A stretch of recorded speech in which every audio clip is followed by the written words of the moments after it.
The world kind of feels like it's on fire right now. The news cycle is constant, emotions are running high, and it just feels really heavy.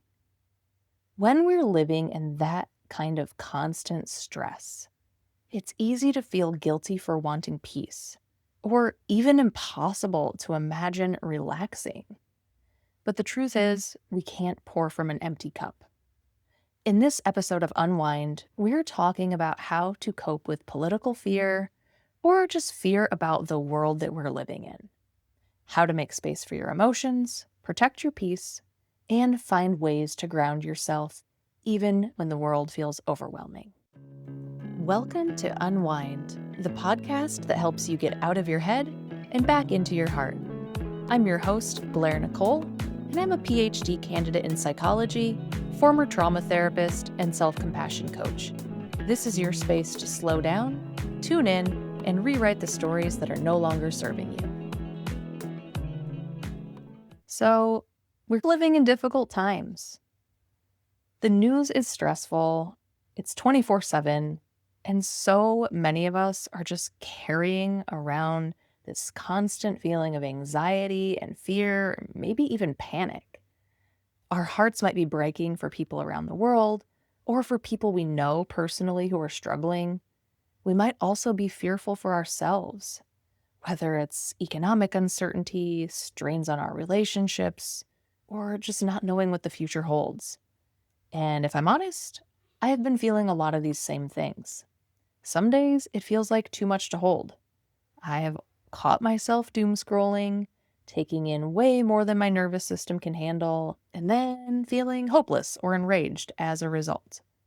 And then other times, I feel guilty for laughing with a friend or feeling joy in my own life, while knowing that so many others are hurting right now.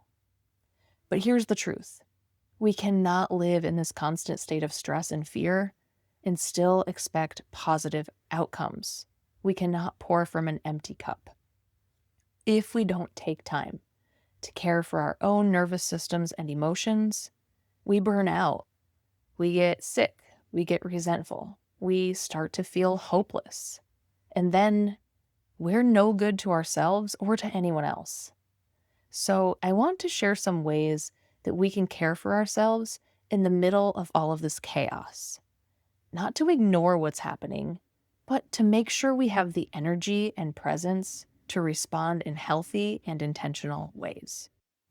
So, how do we actually cope with fear and anxiety when everything feels overwhelming and the world feels like it's on fire? Well, I don't have all the answers, but here are a few things that have helped me and that I share with my clients when everything starts to feel like too much. First things first, make space for your feelings. Our instinct is often to push fear or sadness down or to distract ourselves until it passes.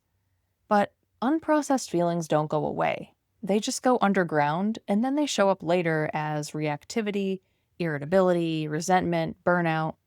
So instead, try simply noticing what's there and give it space to breathe. And I get it, you might be saying, okay, how? Well, there's a couple ways.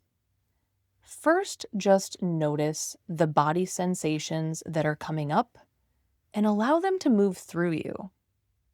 Don't judge them, don't resist. Just notice and allow what's going on in your body for even 30 seconds. If we allow and don't resist our body sensations without repressing or telling ourselves a story about them, research shows they will usually pass in under a minute.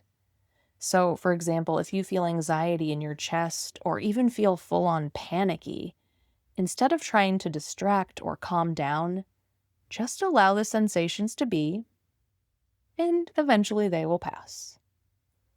Another option is to ask yourself how you're doing. This might sound super simple and like an obvious thing, but so many of us don't take the time to do it. If you stop, ask yourself the question and listen, you'll usually get an answer. And whatever answer comes up is fine. Just let it be. Stay curious and non-judgmental and compassionate with yourself, even if it feels messy. just giving yourself permission to feel can be a release. Number 2, take space for yourself. It's almost impossible to stay grounded if you're glued to the news or constantly scrolling.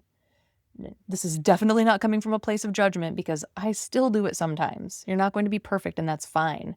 There's a time and a place to look at the news and to engage in conversation around things, but we also need to take a break. Your nervous system is not designed to process endless streams of distressing information. So step away. Turn off your phone, close the laptop, just be with yourself even for 5 minutes. And you might say, okay, I try this, but I'm still thinking about it. And I totally get that. Rumination being what it is, it can be so hard to step away. If you notice you're trying to step away and relax and you're unable to, don't force yourself. That literally never works. Simply say to yourself, I see you, anxiety. Of course you're stressed. Would you be open to relaxing even just a little bit for the next 5 minutes? Then we can come back to all the stuff we're stressed about.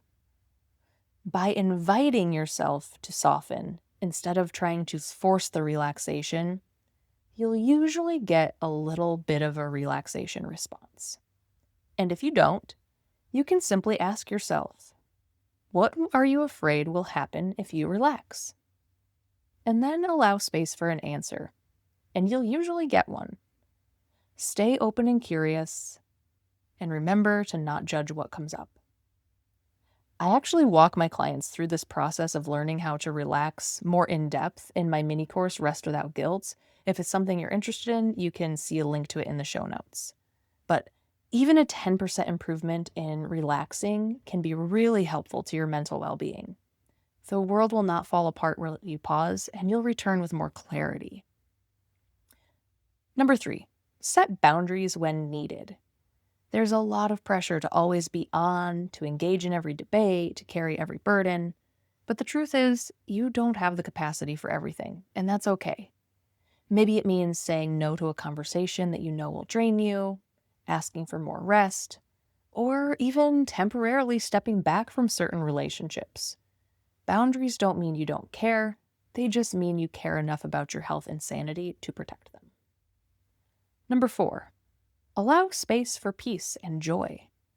And sometimes this one can feel the hardest. It's totally normal to feel guilty for laughing or enjoying ourselves or letting in peace and happiness when others are suffering. But joy isn't a betrayal. It's not ignoring anything. It's essential. Joy helps regulate your nervous system and reconnect you to what's good in the world so that you can keep going. And sometimes allowing ourselves peace and joy and happiness, despite all of the stuff going on in the world, can be the biggest act of resistance. So, let yourself enjoy a meal with a friend. Watch something funny. Play with your kids. Those small moments of lightness are what help us endure the heavier ones. And number 5, get involved when you can. This might sound counterintuitive, but once you've made space for your feelings, taken care of yourself, and protected your energy, you may notice a natural desire to take action. It doesn't have to be huge. Maybe it's volunteering, donating, showing up for a neighbor, or just supporting a cause that matters to you. Once you've taken care of yourself, and only once you've done that, if you're feeling inspired to take action, that can actually be energizing because it shifts us from helplessness into empowerment. Just remember, it comes last, after you've taken care of yourself first. We're all carrying a lot right now, and it's not easy to stay grounded when the world feels chaotic. But the most important thing you can do is be gentle with yourself. Make space for your emotions, protect your energy, and allow yourself moments of joy. You deserve them. Because caring for yourself isn't selfish, it's what allows you to show up stronger, steadier, and more compassionate in a world that desperately needs it. Thanks for tuning in to Unwind, the podcast that helps you get out of your head and back into your heart. If you loved this episode, make sure to subscribe, leave a review, or share it with someone who needs it.